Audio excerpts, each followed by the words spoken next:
अस्सलाम वालेकुम। आज हम बात करेंगे कफ़ारे के 18 एपिसोड के बारे में।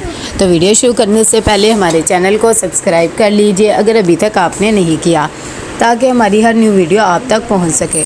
सना यहाँ पर सितारा को समझा रही होती है और उसे कहती है कि चलो ठीक है, जो भी हुआ तुम्हें इतनी परेशान होने की ज़रूरत नहीं है, लेकिन मुझे ये समझ नहीं आ रहा कि ज़ुहैब ने भी तुम पे यकीन क्यों नहीं किया है। सितारा कहती है कि तुम क्या ज़ुहैब के बारे में कुछ जानती हो? अगर कुछ जानती हो तो तुम्हें पहले ही मुझे बता देना चाहिए था, लेकिन ऐसे छुपाना नहीं चाहिए था।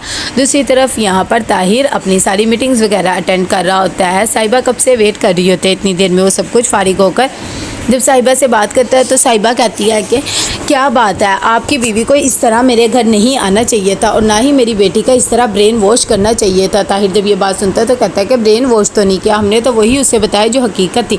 सालार अपने दोस्त की शादी पे ही गया हुआ था, ऐसी कोई बात नहीं थी। कि इतनी देर में यहाँ पर किरण आती है और आकर कहती है कि बाहर तुम्हारे मेहमान आए हुए हैं। सितारा जब ये बात सुनकर बाहर आती है तो उसकी ताई उसे एक तरफ ले जाती है और कहती है कि मेरी बात सुनो। दूसरी तरफ उसकी फूफो इंतज़ार कर रही होती है और कहती है कि शायदा कहाँ पर रह गई है, अगर वो खुद घर ही नहीं थी तो फिर हमें क्यों बुलाया? तुमने तो नहीं कि सितारा को कुछ कहा है? ज़ुहैब जब ये बात सुनता है तो कहता है कि नहीं, मैंने उसे क्यों कुछ कहना है। कि इतनी देर में किरण आती है और कहती है कि अम्मी तो सलमा आंटी के घर मिलाद पर गई हुई हैं, थोड़ी सी देर हो जाएगी। ये बात सुनकर उसकी फूफो को और गुस्सा आता है। दूसरी तरफ शाहिदा यहाँ पर सितारा को कहती है कि खाना खा लो, वरना तुमसे बाद में खाना भी नहीं खाया जाएगा। मैं तो सारों को तुम्हारी हकीकत बता दूंगी, तो अच्छा यही होगा कि तुम मुझसे निकाह कर लो। कि इतनी देर में निकाह का दिन आ जाता है। सना एक दफ़ा फिर से सितारा को समझा रही होती है और कहती कि ये सब कुछ ना करो। ज़ुहैब भी यहाँ पर आ जाता है और कहता है कि मुझे पता लग गया है, ये सब कुछ तुम अपनी मर्ज़ी से ही कर रही हो, तुम इस घर से जान छुड़ाना चाहती हो और शादी करके जाना चाहती हो। कि इतनी देर में किरण भी आ जाती कहती है कि तुम लोग का मेल मिलाप ख़त्म हो गया हो तो मेहमान आ गए, नीचे आ जाओ। ये बात सुनकर बेचारी खामोश हो जाती है। दूसरी तरफ निम्मी को जब पता लगता है तो वो अपनी अम्मी को बताती है कि किरण का फ़ोन आया था, वो बता रहे थे कि सितारा का निकाह हो रहा है, हमें भी वहाँ पर जाना चाहिए। नजमा जब ये बात सुनती तो कहती है कि ये क्या बात हुई, ऐसे हमें बुला रहे हैं और वैसे भी उन्होंने हमें फ़ोन नहीं किया तो हम तो नहीं जाएंगे। यहाँ पर निकाह की सारी तैयारी वगैरह हो रही होती है और सारी बातें कर रहे होते हैं कि आखिर सब कुछ किस तरह होना है और क्या क्या लिखा जाना है। कितनी देर में लड़के की बहन कहती है कि मेरे ख्याल से तो आपको कोई छोटा सा हॉल वगैरह करवा लेना चाहिए था। ये बात सुनकर शौकत कहता है कि भाई कैसा हॉल वगैरह, हम तो घर घर में ही कर रहे हैं, वैसे भी जो हरकत है हम तो किसी को बुला ही नहीं सकते। ज़ुहैब भी ये बातें सुनता है तो परेशान सा हो जाता है। कि इतनी देर में ये सब बातें रिश्ता करवाने वाली सलमा समझ जाती है और कहती है कि हाँ आपको टेंशन लेने की बिल्कुल भी ज़रूरत नहीं है। कि इतनी देर में वहाँ पर कासिम पहुँच जाता है और कहता है कि आप इसके साथ कैसे निकाह कर सकते हैं, ये तो मेरी मंगेतर है। जब ये बात लड़के की बहन सुनती है तो वो भी हैरान हो जाती है, कहती है कि ये आपने हमारे बेइज्जत करवाने के लिए अपने घर पे बुला के रखा है। सारे कहते हैं कि तुम लोग की मंगनी कब हुई? कासिम फ़ौरन अपनी अंगूठी उतारता है और सितारा को पहना देता है और कहता है कि अब तो मंगनी हो गई नहीं। ये बात सुनकर ज़ुहैब भी रिश्ते वालों को कहता है कि यहाँ से चले जाएं। सलमा भी उसे सारी हकीकत बता देती है और कहती है कि जिस तरह की तुम्हारी बहन और अफेयर चला रही है उसके साथ ये सब कुछ होना ही था। ये बात सुनकर सुरैया खैर बहुत प्यार से सितारा का हाथ मांगती है और कहती है कि देखिए आपने उसकी शादी तो करनी ही है ना, तो ऐसे करें उसकी शादी हमारे बेटे से कर दे। शौकत कहता है कि ठीक है और इस महीने के आखिर की डेट वो रख देते और कहते हैं कि हम तो इस बोझ को सर से उतारना ही चाहते हैं। ये बात सुनकर सना भी खुश हो जाती है। सितारा को कहती है कि चलो कासिम ने ही तुम्हारा हाथ थाम लिया, ये अच्छा हो गया है।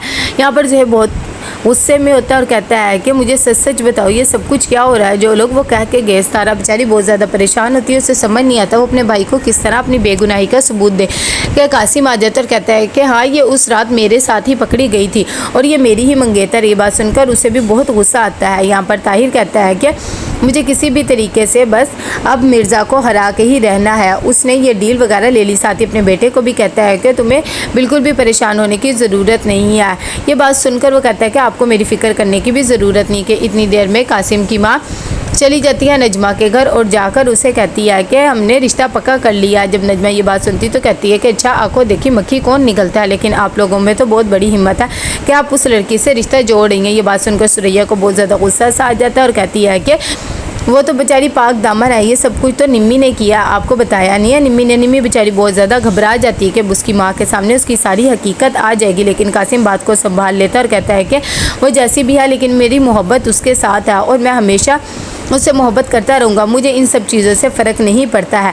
यहाँ पर ताहिर का दोस्त आता है और कहता है कि तुमने ये सब कुछ क्या कर दिया और शादी की बात भी किस तरह करी है, मैंने उनके सामने प्रपोजल रखा था, अब वो मुझसे बातें कर रही हैं, तुम्हें मुझे तो बताना चाहिए था ना। ताहिर कहता है कि उन्होंने जो कुछ हमारे साथ किया है, चाइना का प्रोडक्ट खुद ले लिया है, ये सब कुछ मैं भूल नहीं सकता हूँ और तुम भी ना कभी भूलना। यहाँ पर कासिम बाहिर आकर सितारा को फ़ोन करता है और उसे कहता है कि अगर तुम मेरे साथ हो तो मैं सब कुछ कर सकता हूँ, तुम्हें बिल्कुल भी फ़िक्र करने की ज़रूरत नहीं है।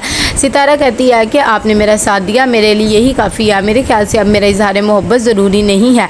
ये बात सुनकर वो खामोश हो जाती है। सना खैर बहुत खुश होती है और कहती है कि चलो कासिम ने तुम्हारा हाथ थाम लिया, अब तुम्हारी ज़िंदगी आसान होगी मेरे ख्याल से, तो तुम्हें एक अच्छी सी ट्रीट देनी चाहिए। सितारा कहती है कि कौन सी ट्रीट, वैसे भी जिस हाल में शादी हो रही है तुम्हें तो पता ही है, और मुझे नहीं लगता हमें ये सब कुछ करना चाहिए। कि इतनी देर में यहाँ पर परेशान सा सालार पहुंच जाता है अपनी बहन के घर, लेकिन सबा से समझाती और कहती कि डैड अब देखो तुम्हारी चीज़ों की भी केयर करने लगे। सालार कहता है कि उन्होंने मुझे जुनेद से दूर रहने को कहा है, वो कह रहे थे कि जुनेद मेरे लिए ख़तरा है। ये बातें जुनेद भी छुपके सुन लेता है, उसे बहुत ज़्यादा दुख होता है, लेकिन वो खामोश हो जाता है। सबा को पता लगता है तो कहती है कि डैड ने तुम्हें इस तरह कहा जुनेद से मोहतात रहने के लिए, लेकिन ये सब कुछ क्यों। सालार यहाँ पर सबा की मेड से मिलता है, उसका बच्चा कहता है कि मुझे इंग्लिश सीखनी नहीं आती, इसलिए मैं इंग्लिश मूवीज़ देखता हूँ। कि सितारा की बात उसे फ़ौरन याद आ जाती है कि उसने भी सितारा को यही झूठ बोला था। तो कैसा लगा आपको एपिसोड, लाइक एंड शेयर करके लाजमी बताइएगा। अल्लाह हाफ़िज़।